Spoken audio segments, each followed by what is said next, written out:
नमो सिद्धाणं नमो आयर्याणं नमो वज्रायाणं नमो लोये साहूणं। पंच परमेष्टि भगवंतों की, गणाचार्य भगवान विराग सागर जी महामंडराज की, पट्टाचार्य भगवान गुरुवर विशुद्ध सागर जी महामंडराज की,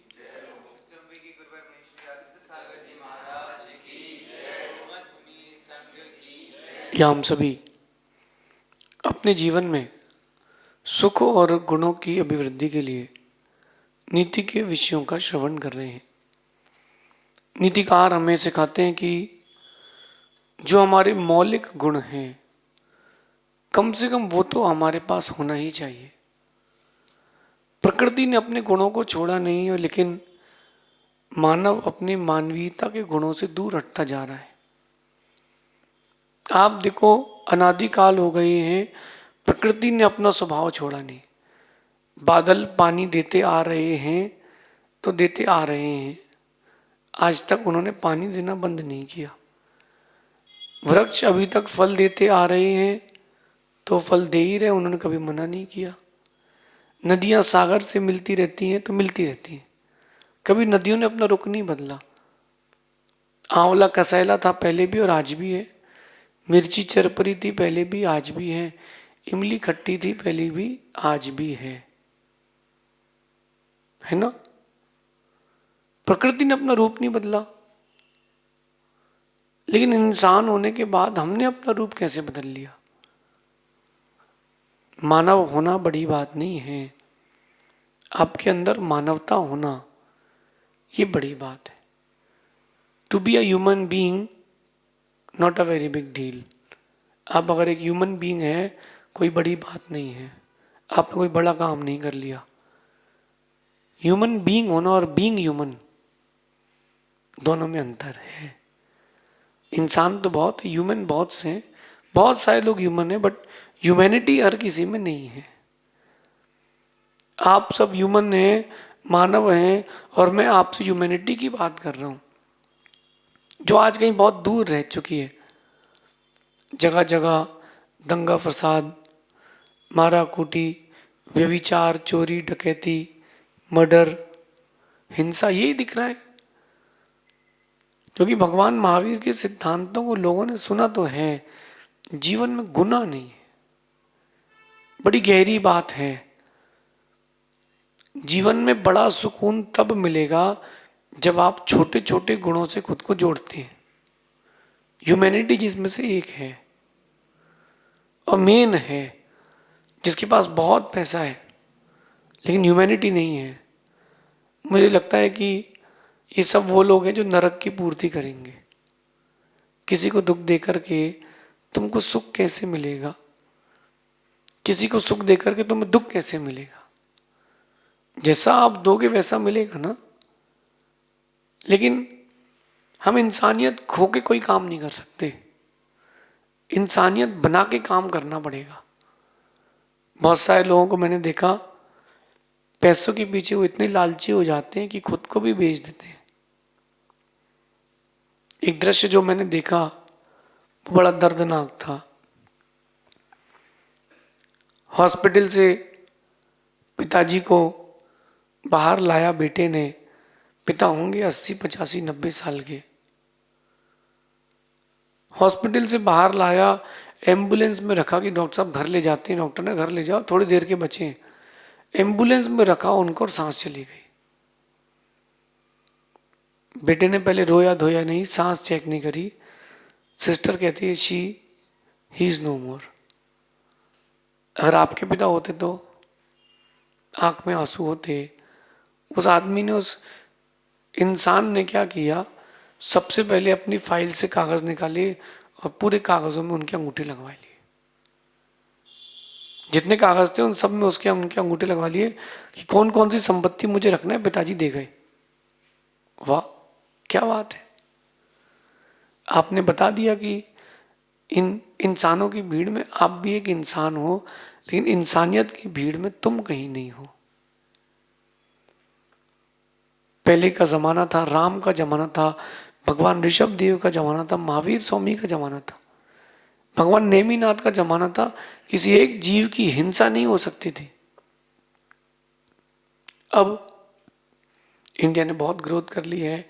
India is now second number in beef marketing. बहुत इंडिया बहुत ग्रोथ कर रहा है। और इंडिया का कॉन्स्टिट्यूशन मतलब आप देखोगे तो हंसोगे। कॉन्स्टिट्यूशन कहता है अगर गाय को आपने ठोकर मार दी है कार से, या गाय आपकी कार से टकरा के मर गई है, तो आपको जेल होगी, नॉन बेलेबल। और तुमने उसको स्लॉटर हाउस में काट दिया है तो कोई जेल नहीं होगी, बट उसका सिर नहीं बिकना चाहिए। सिर बेचोगे तो जेल हो जाएगी, क्योंकि सर में मांस नहीं होता। ये दिस इज इंडियन कॉन्स्टिट्यूशन। और मुझे लगता है कि ह्यूमंस ने अगर इंडियन कॉन्स्टिट्यूशन को सेट किया होता, उन ह्यूमंस ने जिनके पास ह्यूमैनिटी होती, तो ऐसा कभी नहीं होता कि स्लॉटर हाउस को एग्रीकल्चर का दर्जा दिया जाता। ये ह्यूमंस तो है, इनमें ह्यूमैनिटी नहीं है। अगर तुम्हारे परिवार के किसी व्यक्ति को ऐसे टुकड़े करके बेचा जाए तो तुमको कैसा लगेगा?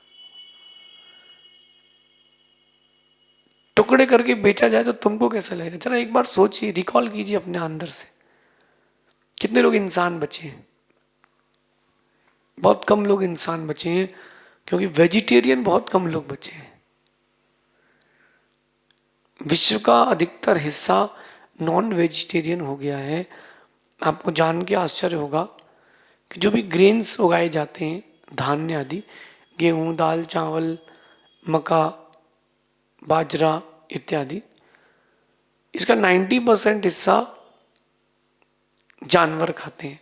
ऑल ओवर द वर्ल्ड कह रहा हूं मैं आपसे, ऑल ओवर द वर्ल्ड जो भी ग्रेन्स उगाए जाते हैं, all over the world including India, उसमें जितने भी 9 ग्रेन्स उगता है उसका 90% जानवरों को खिलाया जाता है, ताकि उन जानवरों को इंसान खा सके। कहां से बोल दे कि ह्यूमैनिटी है? कहां से ह्यूमैनिटी है? अभी तो ह्यूमंस भी नहीं है। अब तो इतनी ह्यूमैनिटी वर्स्ट हो चुकी है, इतनी गिर चुकी है ह्यूमैनिटी का स्तर, आदमी आदमी को खा रहा है। कई देश ऐसे हैं आज भी, वो जो बच्चे गर्भ में ही मार दिए जाते हैं उनको खाते हैं। इंसान ही इंसान को खा रहा है। क्या स्थिति आने वाली होगी फ्यूचर की, वो आप देखना। इसलिए कहते हैं कि काश आज भगवान होते तो आज इंसान को इंसानियत तो सिखा देते।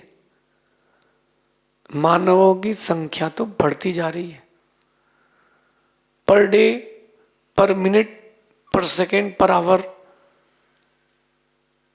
इन जो मनुष्य है इनकी पॉपुलेशन बढ़ती जा रही है निरंतर।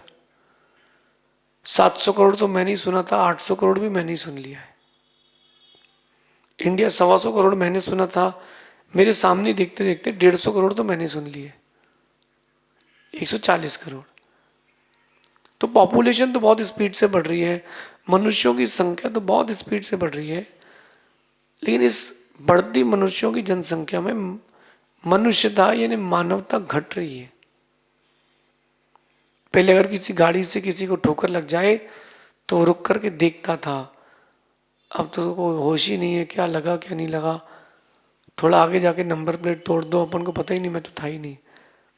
बाद में केस बन भी जाए तो ड्राइवर था, मैं तो था ही नहीं। यही फेस चल रहा है। जानवर जानवर को खाए तो भी समझ में आता है कि वो उनकी प्रकृति है।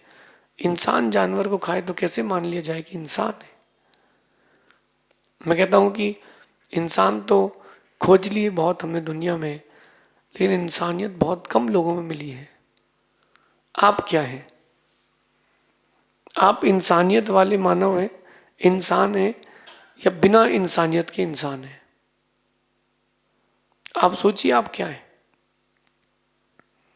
किसी को दुख दे के तुमको कहां सुख मिलेगा? किसी का सुख छीन के तुमको कहां सुख मिलेगा? बस थोड़े थोड़े से पैसे के लिए, थोड़ी सी जमीन के लिए, या लड़की का चक्कर, आदमी एक दूसरे को मारने भी उतारू हो जाता है। रास्ते में एक जगह जब चातुर्मास चल रहा था हमारा, रास्ते में वहाँ पर सुबह जंगल से हम लोग लौट रहे थे, एक व्यक्ति ने मुझसे बोला, महाराज जी ये जो दिख रहा है ना कचरा उठा रहा है, बोले दिगंबर जैन है। मैं रुका, मैंने उसको बुलाया, मैंने कहा आपका नाम? तो इंग्लिश में कहता है माय नेम इज। मैंने कहा आप तो अच्छी इंग्लिश जानते हो। हाँ, बोले मैं I am graduated, I am BCom, मैं पढ़ा लिखा आदमी हूँ, मैंने बीकॉम किया है, बीकॉम ऑनर्स किया है। मैंने कहा फिर ये सब? बोले एक दिन का मैं कचरा बीन के 500 रुपये कमाता हूँ, 300 रुपये सेव करता हूँ, 2 रुपये का 200 रुपये का अपना पेट भर लेता हूँ। रहते कहाँ हूँ? बोले यार दूर एक झोपड़ी बना ली, वहाँ रहता हूँ। मैंने कहा ऐसा क्यों? तो बोले इंसानियत से विश्वास उठ चुका है। मेरे भाइयों ने, कज़न ब्रदर्स ने मुझे 8 बार मारने का प्रयास किया, लेकिन मैं मरा नहीं। एक बार नदी में फेंक दिया मगरमच्छों के बीच तो निकल आया, एक बार उन्होंने गैस चैम्बर में डलवा दिया तो बच गया, फिर एक बार उन्होंने मुझे करंट, घर में बैठे थे कुर्सी में बांध करके लोहे की कुर्सी में करंट लगा दिया, मुझे आधा घंटे तक मैं जलता रहा, यहाँ छेद हो गया दिल के पास से, धुआं निकलता रहा, फिर भी मैं मरा नहीं। ऐसा 8 बार मुझे मारने का प्रयास किया। फिर मैंने कहा संपत्ति तुम रख लो, मुझे नहीं चाहिए, ये संपत्ति विपत्ति है। सुनकर के मेरा दिल दहल गया कि जमीन के एक छोटे से टुकड़े के लिए, एक जमीन के छोटे से टुकड़े के लिए इंसान इतना गिर सकता है कि खुद की इज्जत भी बेच दी, खुद की इज्जत भी बेच दी। अपन मानव तो हैं, अपने अंदर मानवता कितनी है इस पर ध्यान दें। आप सब हमारे रेगुलर कस्टमर हैं, आप सब नीति क्लास डेली सुनते हैं ना, तो उनसे मेरा कहना है कि अपन एक अलग ही सेक्टर बनाते हैं। आपका व्यक्तित्व ऐसा हो कि कुछ दिन बाद पहचान बने कि आप नीति क्लास वाले हैं। आपका व्यक्तित्व इतना सुंदर बने कि लोग बोले हाँ ये इंसानियत वाले हैं, ये मानवता वाले हैं, बाकी तो बिखरे हुए से हैं। तब तो कुछ बात है, वरना जिंदगी लेकर के मर जाना ये कोई बड़ी बात नहीं है। 2-3 दिन पुरानी बात है, मैंने एक सीन देखा, मुझे बड़ा दर्द हुआ। माता पिता बेटी से कह रहे हैं कि बेटी मत कर, तू छोड़ के मत जा हमें। बेटी कहती मैं तो उससे ही शादी करूंगी जिससे करना है। माता पिता कह रहे थे कि मैंने तुमको पढ़ाया है, तो बोले मैं चुका दूंगी। मैंने पूछा तो जन्म दिया है तुमने, माता पिता ने, तो उसका कर्ज? तो बोले वो जो मांगेंगे चार्ज दे दूंगी। मैं समझ गया कि अब वो मानवता नहीं बची। लोगों ने कहा कि धर्म छोड़ करके कैसे जा सकते हो? बोले वो ये सब आउटडेटेड बातें हैं। मैंने फिर ज़्यादा उसको इंटरफेयर नहीं किया। मैं समझ गया कि केस हाथ से बाहर निकल गया है। 2 साल बाद पछताएगा व्यक्ति 2 साल बाद पछताएगा, क्योंकि वो केमिकल्स बॉडी में, रसायन फैल चुका है, वो 2 साल बाद ही समझ पाएगा। हम लोग कहीं श्रेणी में तो नहीं आ रहे कि माता पिता को छोड़ करके हम अपने लिए सोच रहे हो, सिर्फ अपने लिए?